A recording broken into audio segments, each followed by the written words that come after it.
सुप्रभात और सभी को छठ पूजा के हार्दिक शुभकामनाएं। और भगवान भास्कर आपको बुद्धि दे। और आज हम लोग लेकर आए हैं पॉलिटिकल साइंस का चैप्टर 2 स्नातक सेमेस्टर 1। यानी कि अगर आप बीए के छात्र हैं और अगर आपने पॉलिटिकल साइंस ऑनर्स या मेजर पेपर रखा है तो ये आपके लिए बहुत ही महत्वपूर्ण क्लास है। हालांकि ये प्रश्न आपका फिक्स था अगले सेमेस्टर या अगले कक्षा यानी कि स्नातकोत्तर में भी नहीं छोड़ने वाला। तो अगर आपने अभी तक चैनल को सब्सक्राइब नहीं किया है तो सब्सक्राइब जरूर कर लें और कम से कम 5 लोगों को शेयर करें ताकि सभी को ये लाभ मिल सके। और मैं गारंटी के साथ कहता हूं कि आपको इस तरह की वीडियो पूरे झारखंड के किसी यूनिवर्सिटी के विद्यार्थी के लिए नहीं मिला। तो चलिए शुरू करते हैं। तो चैप्टर 2 का हम जो पाठ है वो है राजनीति शास्त्र। राजनीति शास्त्र की परिभाषा, क्षेत्र, प्रकृति और महत्व को आपको पढ़ना है। और इसके 2 पाठ, पहला है परंपरागत दृष्टिकोण और दूसरा है आधुनिक दृष्टिकोण। तो हम लोग आज परंपरागत दृष्टिकोण को कंप्लीट करेंगे और उसको पढ़ने वाले, ठीक है। तो दोस्तों जरा सोचिए, अगर समाज में नियम न हो, अगर समाज में नियम न हो, राजा न हो, कानून न हो और सभी लोग अपनी मर्जी से जीने लगे, तो क्या ऐसे माहौल में सुरक्षा, सिक्योरिटी, न्याय, जस्टिस, शांति, पीस या विकास, डेवलपमेंट की कल्पना की जा सकती है? नहीं। सपोज करो पूरा क्लास खचाखच भरा हुआ है और टीचर वहां पे है लेकिन टीचर की बात कोई ना माने, या टीचर ना हो, कोई किसी की बात मानने वाला ना हो, कोई वहां का रूल ना हो, कोई डिसिप्लिन ना हो, तो क्या वहां के स्टूडेंट डेवलप करेंगे? नहीं। तो किसी भी राज्य के लिए नियम होना जरूरी, राजा होना जरूरी है, गवर्नेंस होना जरूरी है, लॉ होना जरूरी है, न्याय होना जरूरी है। तो इसी समस्या के समाधान के लिए जन्म लेता है राजनीति शास्त्र, पॉलिटिकल साइंस। इन जो ये जो समस्याएं हैं उसे इसके समाधान के लिए एक विषय का जन्म होता है, एक सब्जेक्ट का जन्म होता है और उसका नाम है राजनीति विज्ञान, राजनीति शास्त्र, विज्ञान ऑफिस राजनीति शास्त्र और पॉलिटिकल साइंस। तो आज की वीडियो में हम लोग जो समझने वाले हैं परंपरागत दृष्टिकोण का जो भाग है उसमें हम लोग पहले तो समझेंगे कि राजनीति शास्त्र की परिभाषा क्या होगी, राजनीति शास्त्र किसे कहते हैं, व्हाट इज पॉलिटिकल साइंस, पहले तो इसको समझना जरूरी है। उसके बाद समझेंगे कि इसका क्षेत्र क्या होगा, कितने ब्रॉड स्कोप है इसके, क्षेत्र को जानेंगे क्योंकि आपका क्या था परिभाषा, क्षेत्र।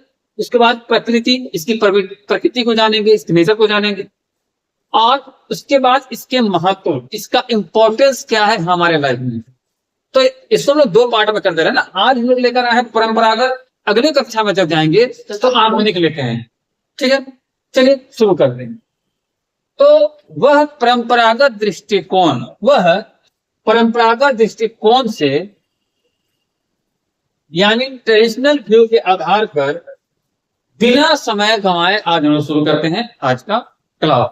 तो ये जो आज का क्लास है ये ट्रेडिशनल व्यू पर आधारित है और परंपरागत दृष्टिकोण पर आधारित है। इसमें हम लोग को अध्ययन क्या करना आपको पता ही है, राजनीति शास्त्र की परिभाषा, इसके क्षेत्र, इसकी प्रकृति और इसका महत्व। तो सबसे पहले आते हैं राजनीति शास्त्र क्या है, what is a political science या पॉलिटिकल थ्योरी। पॉलिटिकल थ्योरी आते हैं, शास्त्र है तो साइंस भी कहेंगे। देखिए शब्दों का खेल है, फाइनली तो आपको पॉलिटिकल साइंस ही है क्योंकि अरस्तु ने जो कहा है वो मैं आपको बताने वाला हूं। लेकिन पहले राजनीति शास्त्र क्या है अपने भाषा में इसको समझिए। तो दोस्तों राजनीति शास्त्र वह शास्त्र है, दोस्तों राजनीति शास्त्र वह शास्त्र है जो राज्य, सरकार, कानून, सत्ता, न्याय और नागरिकों के अधिकार और कर्तव्यों का अध्ययन करता है। यानी कि किसी भी राज्य के बारे में, उसकी सरकार के बारे में, उसके कानून के बारे में, न्याय के बारे में, सत्ता के बारे में, नागरिकों के अधिकार के बारे में जो अध्ययन करता है उसे बोलते हैं राजनीति शास्त्र। यानी कि कंक्लूडिंग ऑल टाइप जो कि आपके जीवन में होने वाली घटना। यानी कि आप समझ सकते हैं कि पॉलिटिकल साइंस का आपके लाइफ में कितना है। इसके बिना आपका जीवन ही अधूरा है। अगर कोई ये कहता है कि हम पॉलिटिक्स नहीं करेंगे, तो ये कहता है कि पॉलिटिकल साइंस के बिना हम जी लेंगे, तो पॉलिटिकल साइंस के बिना ना केमिस्ट्री कर सकते हो, ना फिजिक्स कर सकते हो, ना कुछ कर। पॉलिटिकल साइंस सबसे बढ़िया और सबसे मजबूत सब्जेक्ट है। जैसे बिहार में चुनाव हो रहा है ना, तो कभी कभी हम कुछ देखते हैं तो हंसी आता है। हंसी क्या आता है कि कुछ नए नए आजकल सेपोलिस्ट बन गए हैं। हमसे बहुत ज्यादा उम्र है, उनको नया नहीं कर रहे हैं। सेपोलिस्ट मतलब कि वो वहां के ज्ञाता अपने आप को मानते हैं। अब उनका या कुछ प्रवक्ता आते हैं किसी किसी पार्टी के, बहुत सारी पार्टियां हैं, कुछ नेशनल पार्टियां हैं, कुछ क्षेत्रीय पार्टी। अब प्रवक्ताओं का ज्ञान और सेपोलिस्ट का ज्ञान देखिए। वो कहते हैं कि पॉलिटिकल साइंस में 1 + 1 जो है 2 हो जाता है, मैथमेटिक्स है। अब हमको इस समझ में नहीं आता है कि अगर पॉलिटिकल साइंस मैथमेटिक्स है तो फिर मैथमेटिक्स साइंस होना चाहिए, पॉलिटिकल साइंस पढ़ने का जरूरत क्या था अलग से? अलग से पॉलिटिकल साइंस पढ़ने का जरूरत क्या है? अच्छा, उसमें कुछ लोग अब नए आ गए हैं, कुछ नए उसमें ज्यादा की जानकार लोग आ गए। अब वो कहते हैं कि नहीं, पॉलिटिकल साइंस 1 + 1 मतलब 11, ये केमिस्ट्री है। तो ससुरा अगर केमिस्ट्री है तो फिर पॉलिटिकल साइंस कहला पढ़ा रहे हो। तो ये आजकल जो है एंटायर पॉलिटिकल साइंस का ज्ञान मार्केट में चल रहा है। तो पॉलिटिकल साइंस न तो मैथमेटिक्स है और ना ही केमिस्ट्री है। पॉलिटिकल साइंस शुद्ध साइंस है, शुद्ध विज्ञान है। यहाँ पे एक फार्मूला हर जिले में नहीं चल सकता है चुनाव में। ये बिहार का फार्मूला अलग होगा, झारखंड का अलग होगा, दिल्ली का अलग होगा, यूपी का अलग होगा। कहीं जाति के आधार पर वोटिंग होता है, कहीं धर्म के आधार पर होता है, कहीं डेवलपमेंट के आधार पर होता है, कहीं एजुकेशन के आधार पर होता है। आपके घर में अगर 4 लोग हैं ना, तो चारों का वोटिंग पैटर्न अलग होगा। अलग अलग। जो एजेड होंगे वो सोचेंगे कि पेंशन मेरा मिला कि नहीं, इस पर वोट करेंगे। जो यूथ होगा वो जॉब के लिए वोट करेगा। कुछ धार्मिक प्रवृत्ति के लोग होंगे तो धर्म के नाम पे वोट करेंगे। तो कहने का मतलब है कि भाइयों, अगर कोई आपको कहता है कि पॉलिटिकल साइंस मैथमेटिक्स है या केमिस्ट्री है, तो जय श्री राम, ये सिर्फ और सिर्फ पॉलिटिकल साइंस। चलिए शुरू करते हैं। तो परंपरागत राजनीति शास्त्र का परिभाषा को समझ लिए। किसमें किस चीज अध्ययन किया जाता है? सत्ता, सरकार, न्याय, राज्य, सरकार, कानून, सत्ता, न्याय और नागरिकों के अधिकार का जो अध्ययन करता है उसे कहते हैं राजनीति शास्त्र। अब आते हैं कि परंपरागत दृष्टिकोण के अनुसार राजनीति शास्त्र का मुख्य लक्ष्य क्या है। ये जो ट्रेडिशनल व्यूज है पॉलिटिकल साइंस का, इसमें टारगेट क्या है, लक्ष्य क्या है? तो लक्ष्य है good life and good government, यानी कि श्रेष्ठ जीवन और सर्वोत्तम शासन की खोज ही परंपरागत दृष्टिकोण का लक्ष्य है। क्या लक्ष्य है? श्रेष्ठ जीवन और सर्वोत्तम शासन की खोज करना। इसको आप शॉर्ट में याद कर सकते हैं, good life and good government. शासन की बात होती है, डेवलपमेंट नहीं है। शासन अच्छा होगा तो डेवलपमेंट अपने आप हो जाए। तो आपको इसके लिए एक और छोटा सा लेना, अगर आप चाहें तो अपने दिमाग में बैठा लें, politics is about state, law, justice and good life.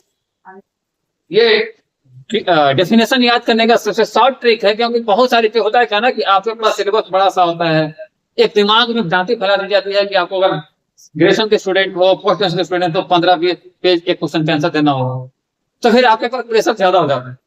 तो प्रेशर से बचने के लिए कुछ हिंट लाइन को आप याद कीजिए, और उस लाइन पे आप 4-5 लाइन तो इजीली बना ही सकते हो। तो हिंट लाइन क्या है? पॉलिटिक्स इज अबाउट, राजनीति क्या है? पॉलिटिक्स इज अबाउट स्टेट, एक राज्य है, लॉ कानून है, जस्टिस न्याय है, एंड गुड लाइफ सर्वश्रेष्ठ जीवन। राजनीति ही सर्वश्रेष्ठ जीवन है और उसमें इंक्लूड है स्टेट, लॉ, जस्टिस। चलिए, ये तो हो गई हमारी परिभाषा जो मैंने आपको बताया अपने भाषा। अब आते हैं कि उसमें और बेहतर और सुंदर बनाने के लिए दो तीन जो विद्वान हैं उनके परिभाषा को ले लेते हैं, और अगर उनकी बात करेंगे तो अरस्तु से बड़ा विद्वान तो कोई हो नहीं सकता है, जिसने लगभग 156 देशों का संविधान का अध्ययन किया, लगभग 200 से अधिक विषयों के जन्मदाता है, तो उनसे बड़ा विद्वान तो हो नहीं सकता है। तो अरस्तु क्या कहते हैं ये सुनिए। अरस्तु के अनुसार मनुष्य एक राजनीतिक प्राणी है और राजनीति श्रेष्ठ विज्ञान है। तो मनुष्य कोई भी हो, पढ़ा लिखा हो, अनपढ़ हो, गरीब हो, अमीर हो, फॉरवर्ड हो, बैकवर्ड हो, हिंदू हो, मुसलमान हो, सिख हो, ईसाई हो, अगर वो मानव है तो राजनीतिक प्राणी। और राजनीति जो है ये श्रेष्ठ विज्ञान है, यानी कि पॉलिटिक्स से बढ़िया साइंस कोई नहीं हो सकता। तो best science for ever is political science. Physics, chemistry, math, bio, another जो भी सब्जेक्ट्स हैं वो भी साइंस हैं, लेकिन सबसे श्रेष्ठ विज्ञान जो है, बढ़िया साइंस जो है वो है पॉलिटिकल साइंस अकॉर्डिंग टू अरस्तु। और अरस्तु की बात को इसलिए भी महत्व दिया जा सकता है कि बायो जैसे साइंस के विषयों के जन्मदाता भी वही खुद। अगर वो कह रहे हैं तो जाहिर सी बात है कि भाई पॉलिटिकल साइंस श्रेष्ठ विज्ञान। तो अगर आप पॉलिटिकल साइंस लिए हैं तो गर्व कीजिए और अच्छे से पढ़े, मजा आए। थोड़ा सा मुश्किल तो लगता है नहीं पढ़ने में, लेकिन पढ़ने का बहुत मजा आता है, इंटरेस्टिंग है। तो ये थी अरस्तु की बात। अब आते हैं गवर्नर। गवर्नर भी एक बड़े विद्वान माने जाते हैं राजनीतिक विज्ञान के क्षेत्र में, और इन्होंने कहा political science is study of the state and government. Political science is study of the state and government. तो राजनीतिक विज्ञान जो है वो राज्य और सरकार का अध्ययन है। ठीक है, ये किसने कहा? गवर्नर। गवर्नर नहीं, गार्नर। हाँ, गार्नर एक विद्वान है, गवर्नर तो राज्यपाल हो जाता है ना। अब आते हैं लास्की। तो लास्की भी एक बड़े विद्वान है। अगर आप पॉलिटिकल साइंस पढ़ रहे हैं तो अरस्तु, गार्नर, लास्की, इनसे इनसे आपका पालन करते रहना है। तो लास्की ने क्या कहा कि राजनीति संगठित समाज में मानव संबंधों का अध्ययन है। यानी कि मानव और मानव के बीच जो संबंध है, हमारे और आपके बीच जो रिलेशन है, हमारे और इनके बीच जो रिलेशन है, हमारे और उनके बीच जो रिलेशन है, इसका जो अध्ययन है, स्टडी है, इसी को कहते हैं राजनीति। तो आपको मैंने अपनी परिभाषा भी बता दी, अरस्तु साहब की बता दी, लॉक की बता दी और गार्नर की बता दी। अब चार परिभाषा के बाद तो हमको नहीं लगता है कि आपको राजनीतिक शास्त्र का परिभाषा भूलिएगा या आपको नहीं समझ में आया। और अगर नहीं समझ में आया तो आप लोग इसको थोड़ा सा पीछे वीडियो कर लीजिए, फिर से रिपीट करके देख लीजिए, कोई दिक्कत नहीं। क्लियर है? कोई कंफ्यूजन? अब आते हैं कि राजनीतिक शास्त्र का क्षेत्र क्या है, यानी कि पॉलिटिकल साइंस का स्कोप क्या है, एरिया क्या है, क्षेत्र। तो इसका क्षेत्र जो है अभी तो हम लोग आ रहे हैं ट्रेडिशनल व्यू के तहत, यानी कि परंपरागत दृष्टिकोण के तहत। तो परंपरागत दृष्टिकोण के तहत राजनीतिक शास्त्र जो है वो राज्य केंद्रित। परंपरागत दृष्टिकोण के तहत राजनीतिक शास्त्र क्या है? राज्य केंद्रित है, और इसके 6 प्रमुख बिंदुओं पर अध्ययन कर। पहला बिंदु क्या है? तो चूंकि राज्य केंद्रित है तो सबसे पहले राज्य होगा। तो पहला बिंदु है, पहला क्षेत्र है इसका स्टेट, यानी कि जो राज्यों का अध्ययन करता है वो राजनीतिक शास्त्र का परंपरागत दृष्टिकोण है। राज्य में अध्ययन क्या क्या होगा? तो राज्य की उत्पत्ति कैसे हुई, राज्य के तत्व क्या है, और किसी भी राज्य का उद्देश्य क्या होगा। उद्देश्य क्या है या उद्देश्य क्या होगा, दोनों चले। तो पहला बिंदु है स्टेट। दूसरा है गवर्नमेंट, मतलब सरकार। अब राज्य है तो सरकार भी होगी ना, तो किसी भी राज्य की सरकार की संरचना कैसी होगी। जैसे झारखंड है, तो झारखंड में सरकार है, गवर्नमेंट है, उसकी संरचना क्या होगी। तो संरचना झारखंड में क्या है कि अधिकतम 12 मंत्री ही बन सकते हैं, 13वां मंत्री नहीं बन सकता है। तो ये फिक्स है ना संवैधानिक तरीके से, हर स्टेट का अलग अलग संरचना होता है, तो 12 मंत्री यहाँ बन सकता है। तो संरचना कैसे होगा, इसका कार्य कैसे क्या होगा, कार्य बताएगा ना कि मंत्री का काम क्या है, उसका क्षेत्र क्या है। आप लोग सब संविधान पढ़ते तो पता चला होगा आपको। अलग अलग मंत्री का अलग अलग मंत्री से हम लोग उपराष्ट्रपति पढ़े, राष्ट्रपति पढ़े, प्रधानमंत्री पढ़े, मंत्रिमंडल पढ़े। तो अनुच्छेद में उनके कार्यों का वर्णन किया हुआ है ना कि किस अनुच्छेद के तहत शपथ लेंगे, किस अनुच्छेद के तहत उनका वेतन निर्धारण होगा, किस अनुच्छेद के तहत उनको हटाया जा सकता है, टोटल प्रक्रियाएं बनाई गई। तो दूसरा है संरचना और कार्य। कारण तीसरा है लॉ।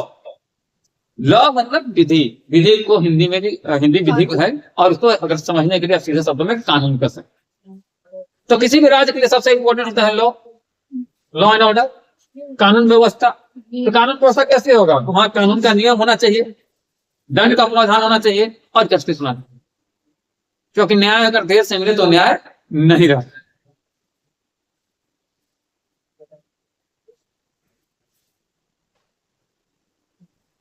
अब क्या है, कुछ लोग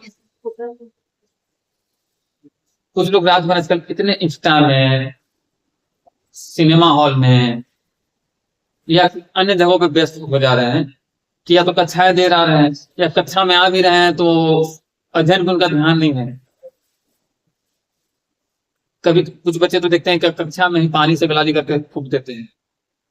तो ये मतलब आपके नए ट्रेडिशन को दर्शाता है। तो कृपया करके आप कहीं भी रहिए, हमारे कक्षा में किसी और कक्षा में रहिए, कक्षा जो होता है ना वो मंदिर के समान होता है, और मंदिर में थका नहीं जाता। चलिए अब आगे बढ़ते हैं। और मंदिर में भी एक मुहूर्त होता है, और उस मुहूर्त में आपको जाना चाहिए। कक्षाएं 8 बजे होती हैं, तो सिनेमा के चक्कर में आप लोग 9 बजे पहुंचते हैं, तो ये दुर्भाग्य की बात। देखिए, किसी के साथ मजबूरी हो सकता है वो अलग बात है, लेकिन मजबूरी कभी कभी होता है, रोज रोज नहीं। और अब आप बड़े हो गए हैं, ग्रेजुएशन के स्टूडेंट हैं, तो आपको मैच्योर होना पड़ेगा। नहीं तो कभी आप किसी बड़े एग्जाम में जाइएगा ना, तो 60 सेकंड छोड़ दीजिए, 15 सेकंड के अगर आप लेट पहुंचेगा ना, तो आपको इन नहीं करना रहेगा, गेट बंद। या फिर स्टेशन चले जाओ, ट्रेन चली गई, तो आपकी ट्रेन 15 सेकंड का 1 सेकंड वेट नहीं करेगी, चल गई तो चल गई। तो समय का महत्व समझिए। अगर जिंदगी में सक्सेस होना है तो उठा ले लो, मुर्गी ले लो, मुर्गा बादाम ले लो, बेचना है रोड पे, तो जैसे ना कोई जरूरत नहीं है, आप डिग्री तो ऐसे मिल ही जाता है झारखंड बिहार। चलिए आगे बढ़ते हैं। तो लॉ था, और लॉ के बाद ऐसा है कॉन्स्टिट्यूशन, संविधान की बात की। तो संविधान क्या होता है, तो संविधान है मूल कानून, ओरिजिनल लॉ, उसी से सब कुछ बना हुआ है। संविधान ही बताता है कि आपके फंडामेंटल राइट्स क्या है, संविधान ही बताता है कि आपके फंडामेंटल ड्यूटीज क्या है, संविधान ही बताता है कि सरकार को क्या करना है और सरकार के कार्य क्षेत्र क्या है, संविधान ही बताता है कि न्यायपालिका और कार्यपालिका कैसे काम। तो ये मूल कानून का जो दस्तावेज होता है उसको कहते हैं संविधान। तो परंपरागत दृष्टिकोण में संविधान को भी रखा गया। इसके बाद राइट्स एंड ड्यूटीज, यानी कि आपके अधिकार क्या है और आपके कर्तव्य क्या है, ये भी इसी दृष्टिकोण में आया। और उसके बाद है इंस्टीट्यूशंस, यानी कि संस्थाएं, चाहे वो संसद हो, न्यायपालिका हो, कार्यपालिका हो, यानी बेसिकली 3 संस्थाएं हैं, विधायिका, न्यायपालिका और कार्यपालिका। तो ये 6 चीजों पर अध्ययन करता है परंपरागत दृष्टिकोण में, और ये राजनीति शास्त्र, यानी कि राजनीति शास्त्र का परंपरागत दृष्टिकोण है, उसका केंद्र बिंदु जो है वो है स्टेट, राज्य। ठीक है, कोई डाउट? चलिए आगे। तो अगर आपको आसान भाषा में समझना है कि राजनीति शास्त्र क्या है अकॉर्डिंग टू ट्रेडिशनल व्यूज, तो political science equal to state plus government plus law plus constitution plus right plus institution equal to political science and traditional views. Clear है?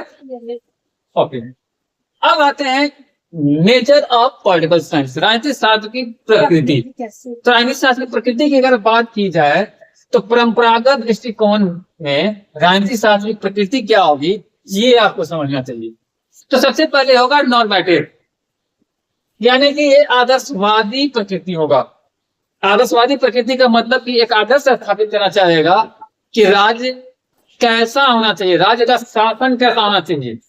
ठीक है, परंपरागत दृष्टिकोण जो हमारी परंपरा है उसमें हम सभी की भलाई की बात करते हैं ना, तो राज्य का शासन कैसा होना चाहिए ये बताता है। इसको बोलते हैं नॉर्मेटिव आइडियोलॉजी या दृष्टिकोण।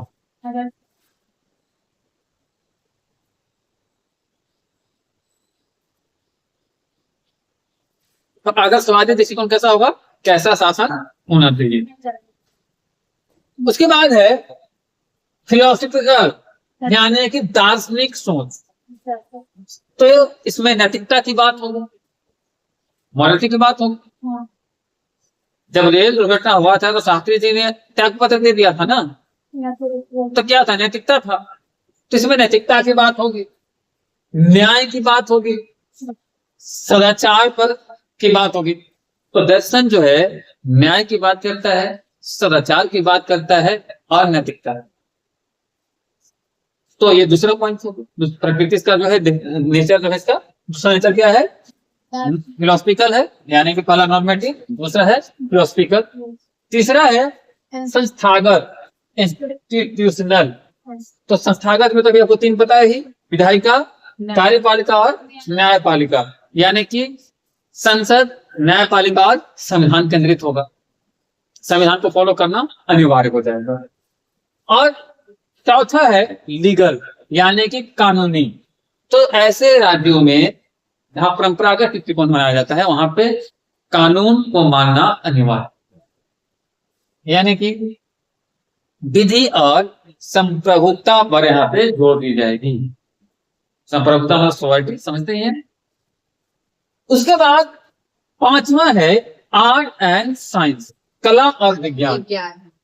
तो परंपरागत दृष्टिकोण का जहां बात आता है, ट्रेडिशनल व्यू वाले पॉलिटिकल साइंस की बात आता है, तो यहाँ आर्ट को भी लिया जाता है और साइंस को भी लिया जाता है। और इसका समायोजन इसलिए बनता है कि निर्णय और कौशल प्लस तर्क प्लस नियम, ये चारों चीजें जब मिलेंगी तभी किसी राज्य को सुदृढ़ और मजबूत बनाएंगी। नियम होना चाहिए, रूल होना चाहिए, कौशल होना चाहिए आपके पास, तर्क होना चाहिए और नियम होना चाहिए, और ये चारों जब मिल जाएंगी तो आर्ट और साइंस का कॉम्बिनेशन हो जाएगा। तो ये था प्रकृति। अब आते हैं चौथे बिंदु पे कि राजनीति शास्त्र का वैल्यू क्या है, महत्व क्या है, इंपॉर्टेंस क्या है। Importance of political science in traditional views. तो सबसे महत्वपूर्ण यह है कि यह न्यायपूर्ण समाज का स्थापना करता है। यहाँ पे सबको न्याय मिलेगा। यह एक अच्छा नागरिक तैयार करता है, यहाँ के नागरिक बहुत ही अच्छे होते हैं। यह एक श्रेष्ठ शासन को सुनिश्चित करता है, क्योंकि भाई आप अच्छा नहीं करोगे अगले बार चुनाव में आप हार जाओगे। यह लोकतंत्र और संविधान को मजबूत करता है, स्ट्रॉन्ग करता है, और यह कानून और नीति को प्रशासन में दिशा देता है।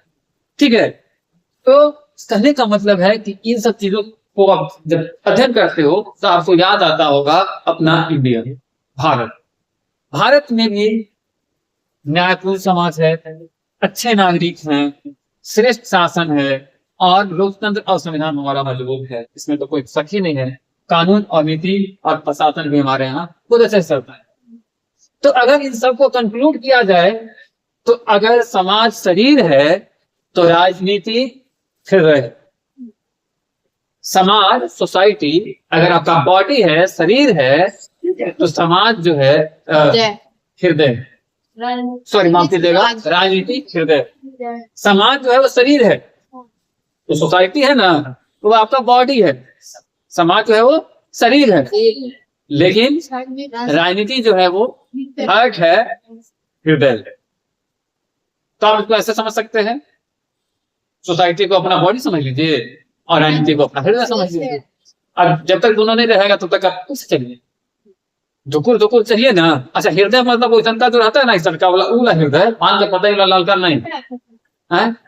फेफड़ा, फेफड़ा हृदय अलग होगा, फेफड़ा हृदय अलग होता है।